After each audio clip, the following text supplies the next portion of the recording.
Hi అందరికీ welcome back to our channel. నేను మీ లావణ్య. ఈరోజు మన వీడియో బెల్లంతో కజ్జికాయలు చేశాను.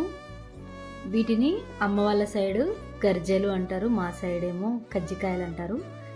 ఇంతకు మీ సైడ్ ఏమంటారో కమెంట్ చేయండి. వాటి ప్రాసెస్ ఏంటో చూద్దాము. ముందుగా స్టవ్ ఆన్ చేసుకొని కడాయి పెట్టుకొని పల్లీలు చిన్న మంట మీద వేయించుకోవాలి. తర్వాత సన్నగా కట్ చేసిన కొబ్బరిని కూడా చిన్న మంట మీద వేయించుకొని పక్కన పెట్టుకోవాలి.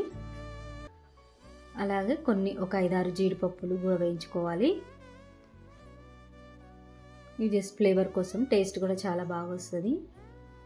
అలాగే ఒక 10 వరకు బాదం పప్పులు తీసుకొని వాటిని కూడా వేయించుకొని పక్కన పెట్టుకోవాలి. అదే బాండీలో ఒక 4-5 స్పూన్లు నువ్వులు కూడా వేసుకొని వేయించి పక్కన పెట్టుకోవాలి.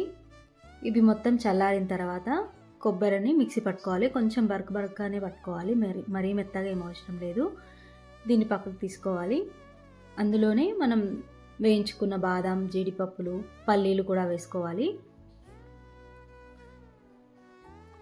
వీటిని కూడా కొద్దిగా బరకగానే మిక్సీ పట్టుకొని గిన్నెలో వేసుకోవాలి.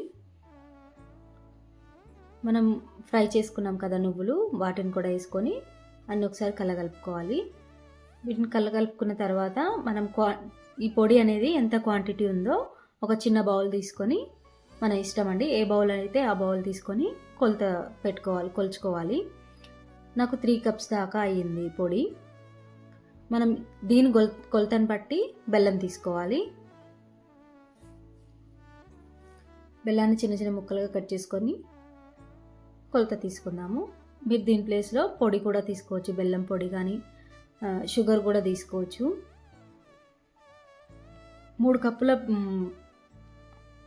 పొడి అయింది కదా, దానికి 2.5 కప్పుల బెల్లం తీసుకుంటే సరిపోతుంది. ఎందుకంటే పొడి అయ్యే వరకు క్వాంటిటీ కొంచెం ఎక్కువ అవుతుంది కాబట్టి 2.5 కప్పులు తీసుకొని మిక్సీ గిన్నెలో వేసుకొని, మనం ముందుగా పట్టి పెట్టుకున్న పొడిని కొద్దిగా వేసుకొని ఒక 4-5 ఇలాచీ కూడా వేసుకొని మిక్సీ పట్టుకోవాలి. ఇలా మిక్సీ పట్టుకున్న దాన్ని మిగిలిన పొడిలో వేసుకొని మంచిగా మొత్తం కలగలుపుకోవాలన్నమాట.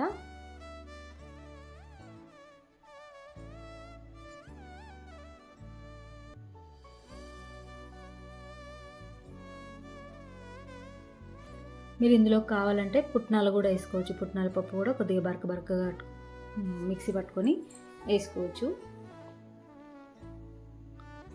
ఇలా మొత్తం కలగలుపుకోవాలి.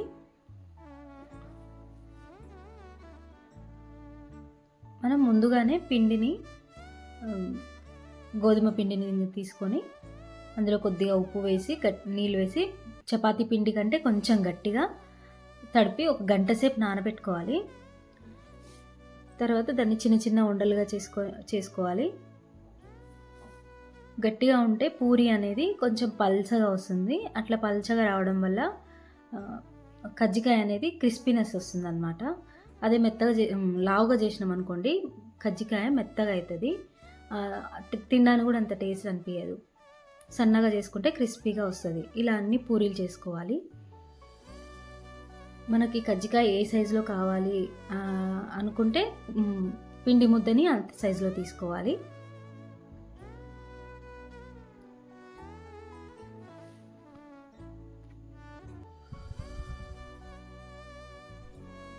ఇట్లనే అన్నీ ఒకదాని తర్వాత అన్ని పూరీలాగా చేసుకోవాలండి.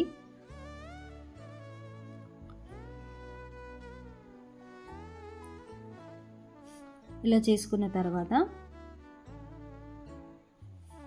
మనం ముందుగా మిక్సీ పట్టి పెట్టుకున్నాం కదా పూర్ణం, అది కూడా పెట్టుకొని మనకి పూర్ణం ఎంత అవసరం, తినేదాన్ని బట్టి ఇష్టాన్ని బట్టి ఎంత కావాలంటే అంత పెట్టుకోవచ్చు.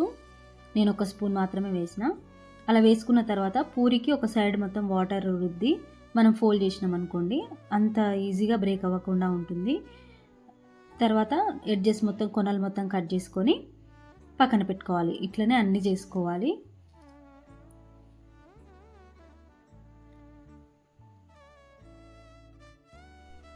ఇప్పుడు స్టవ్ పైన కడాయి పెట్టుకొని ఆయిల్ వేసుకోవాలి. డీప్ ఫ్రైకి సరిపడా ఆయిల్ వేసుకొని అది వేడైన తర్వాత ఒకదాని తర్వాత ఒకటి వేసుకొని చిన్న మంట మీద గోల్డెన్ బ్రౌన్ కలర్ వచ్చే వరకు ఫ్రై చేసుకోవాలి. అటు ఇటు తిప్పుకుంటూ ఫ్రై చేసుకోవాలి. ఇవి ఫ్రై అయిన తర్వాత అన్నీ ఒకదాని మీద ఒకటి వేయకుండా విడివిడిగా ఒక పేపర్ మీద చల్లగా అయ్యే వరకు విడివిడిగా పెట్టినామనుకోండి, ఇలాగే పొంగుంటుందన్నమాట. వేడివేడిగా ఉన్నప్పుడు ఒకదానిపైన ఒకటి వేస్తే అణిగిపోతాయి అన్నీ. అట్లా విడిగా పెట్టినామనుకోండి, చల్లారిన తర్వాత ఒక డబ్బాలో స్టోర్ చేసుకుంటే ఒక 4-5 రోజుల వరకు, దగ్గర దగ్గర వారం రోజుల వరకు కూడా స్టోర్ చేసుకోవచ్చు. టేస్ట్ కూడా చాలా చాలా బాగుంటుంది. మీరు ట్రై చేయండి. థ్యాంక్ యూ ఫర్ వాచింగ్ అండి. And please subscribe my channel అండి. Thank you.